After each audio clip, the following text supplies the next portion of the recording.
one.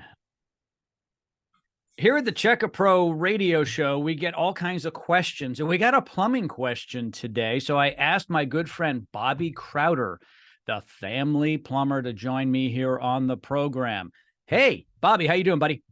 Hey, Check a Pro, Joe. How are you? I'm doing great. Hey, a question came in, and I think I know the answer to this, even though there may be multiple answers. But the question was this from one of our listeners.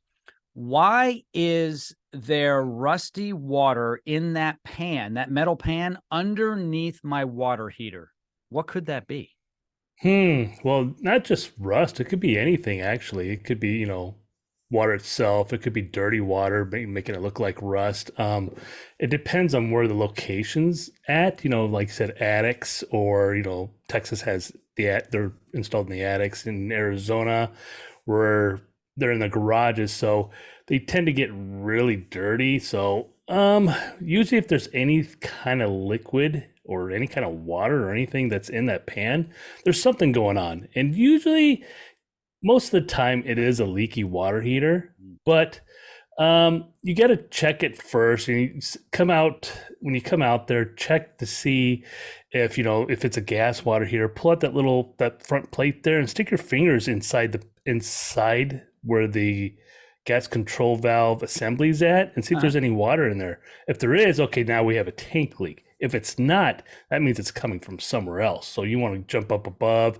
see what's going on. If there's any of the flex lines leaking, a ball valve, any of the connections, or I've even seen somebody have a water line that's ran to a fridge around the back, and it wasn't visible until that little water line was just leaking down inside there. And it was not a water heater issue. So No, they were using it as a drain pan.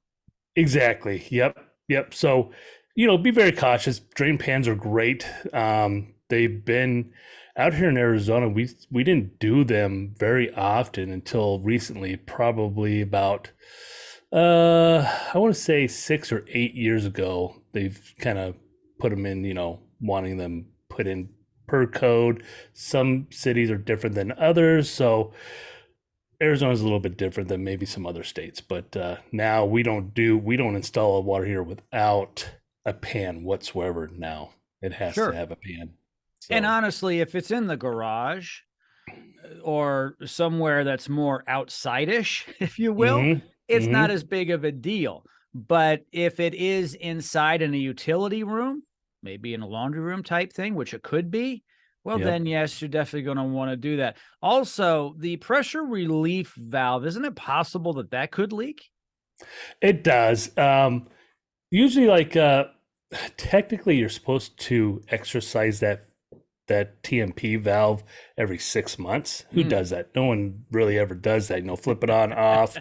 And when you do, if it hasn't been done for a while and you flip it on and you try to flip it off, now you're probably going to cause a leak, or it's going to drip out the main line, the drain line of it, itself, or it's just going to drip out of that little chrome handle. And then that could cause an issue down below. But, something like that'd be an easy fix, replacement with that TMP valve. So, something like that. I love doing stuff like this.